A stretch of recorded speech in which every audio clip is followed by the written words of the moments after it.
Hello everybody, welcome. Very interesting discussion so far.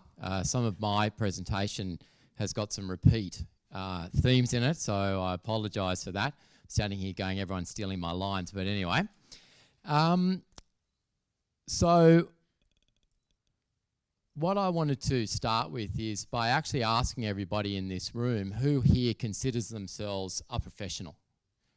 So put your hand up if you'd say, I'm a professional. And I think that's an interesting point because obviously looking across this room, and I know quite a few people in it, I would consider you professionals too. I would have no trouble referring a client to anybody in this room knowing that they would be looked after. But I suppose one of the first points is that how does the customer know that?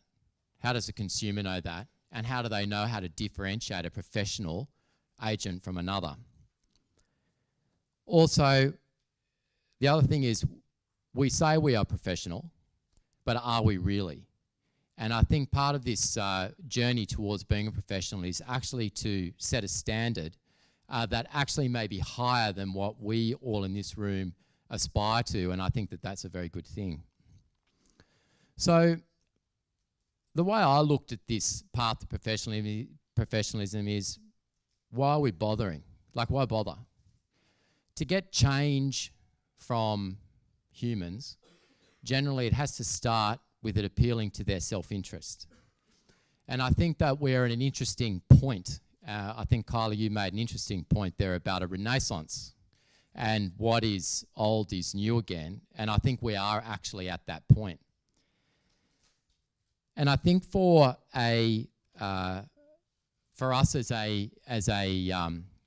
for us to make the effort, because to become a professional is not going to be an easy path, it will take effort.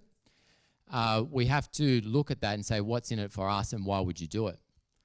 And I think that the consumer is asking us to do it, where they actually do see value in a real estate agent. I believe that. They just want us to behave better and to provide better value. So it's going to start, like in terms of the path of how we get to being a profession, is we actually have to start by shifting our own values and our own behaviours. That's where it begins. So it starts with us thinking about whether it's worth our while to do it. I think as an industry, we have a lot of cultural issues that have brought us to this point. I think deregulation started that years ago, and also we have a culture in our industry whereby, why do you become a real estate agent?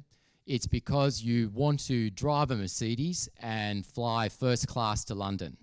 And why would you want to do that? It's because you deserve it.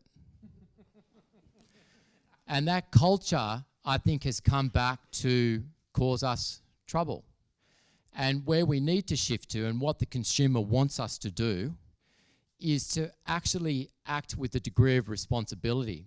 So instead of being motivated to get the Mercedes, we need to be motivated by acting and behaving in a responsible way, where we actually take somebody's asset that they've worked very hard for and is very dear to them, and we actually deal in a responsible fashion in order to get that sold or to manage it. And I think the consumer wants that. Also, why else? I think that I agree, I think the biggest problem that we have in our industry is actually us. So in all this talk of disruption and disintermediation and all these things, all those things will succeed if we are not adding value and if we don't actually start by looking at ourselves. And I think the path to professionalism actually helps with that, because it gives us a way of actually differentiating ourselves and increasing our skills. So I think the thing about real estate is how we do our business actually reflects the cultural values of the society that we act in. And I think that we've reached a point whereby the consumer is asking for us to be authentic. That has happened because we now have transparency around information. So even the pricing discussion, which has always been fraught, now is actually really quite easy, because when we go in to price somebody's house, they've actually already priced them themselves, and they know what it's worth. So it's changed that discussion. In the old days, you actually went in with the information for them to understand what their property is worth. So that's changed it completely, whereby the pricing discussion now is actually a judgment of character. So if you go in and you are too low, then you don't know what you're talking about. If you go in and you are too high, then you're already lying to them. And they've got the information to be able to assess that. So that's a really, really, really exciting opportunity. And it's actually giving us permission to be authentic. So I don't know if anyone went to, those who went to AREC this year, a lot of talk about being authentic. So it's amazing, isn't it, when you can have 4,000 people in a room writing down on a piece of paper, be authentic. And I think there's probably people in our industry that would struggle with that, to think that for 20 years I have not been authentic. So how do I become that?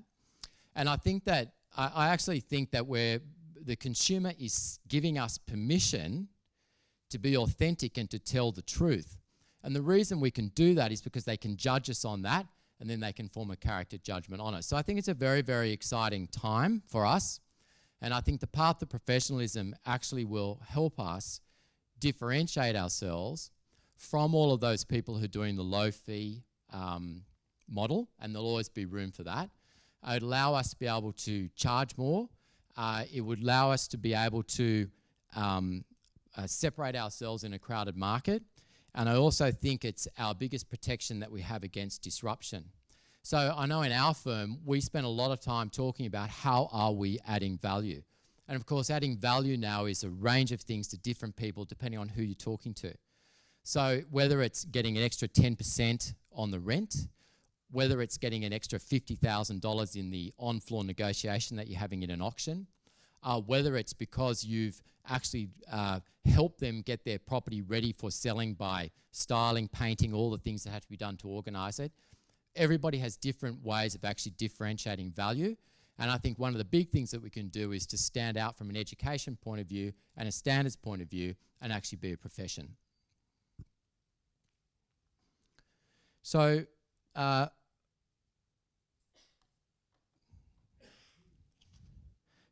Kylie, when you talked about the RP data statistics, that actually brought something home to me, which was, I'm sure everybody's seen the CoreLogic report, where they surveyed vendors and asked them the question about what they wanted from an agent, and they actually came back with a very parochial response, which was no, starts with B, ends with T, which I didn't want to say that word because now I'm a professional. I didn't think that was a professional thing, but that's interesting that that actual terminology is...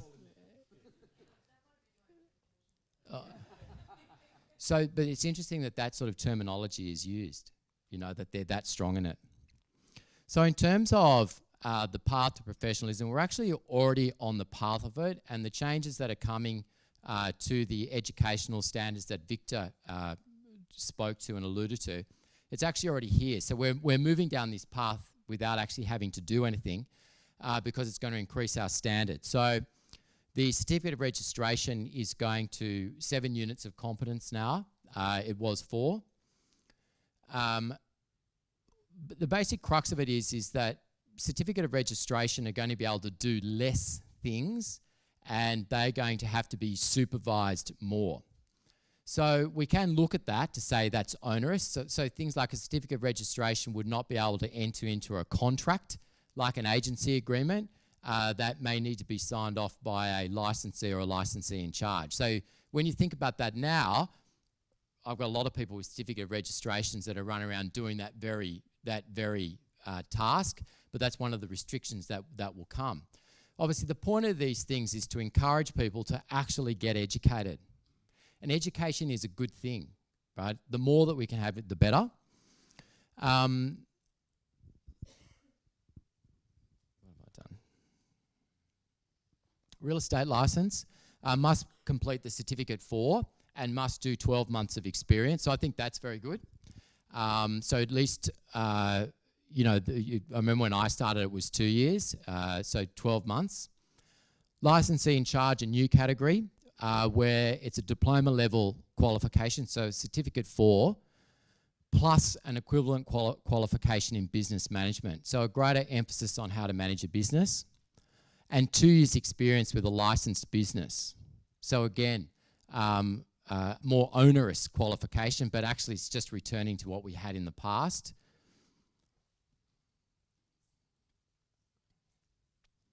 CPD.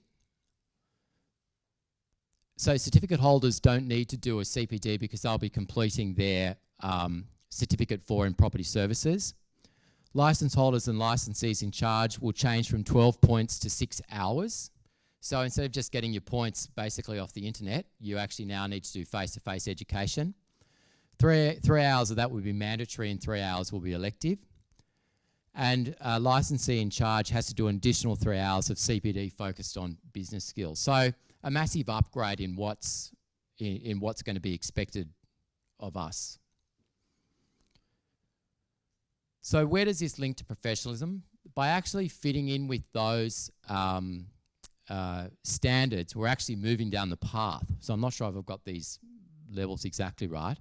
But certificate of registration will be an entry level as a profession. A license will take you to be level 4. A licensee in charge will take you to level 5. And altogether there's 10 levels. So just by completing the education that we're being told to do basically is we are moving down the path. You'll be moving down the path of professionalism whether you like it or not. And then from level 6 to 10, it goes to undergraduate degrees and doctorates. So I thought that would be pretty cool if we actually had real estate agent and doctorate in the same sentence, and being a competitive type of group, I'm sure there'll be a bunch of people who want to be level 10. So that can't be a bad thing. Thank you. Thanks, Ewan. Thanks, mate. I'll take that one. Okay, we're going to move on now to our beloved CEO, Mr. Tim McKibben, and Braden Walters, our board member. And they're just going to go a little bit more the nitty-gritty. Then we'll do some questions on all these different levels and so on, so that you can get that right.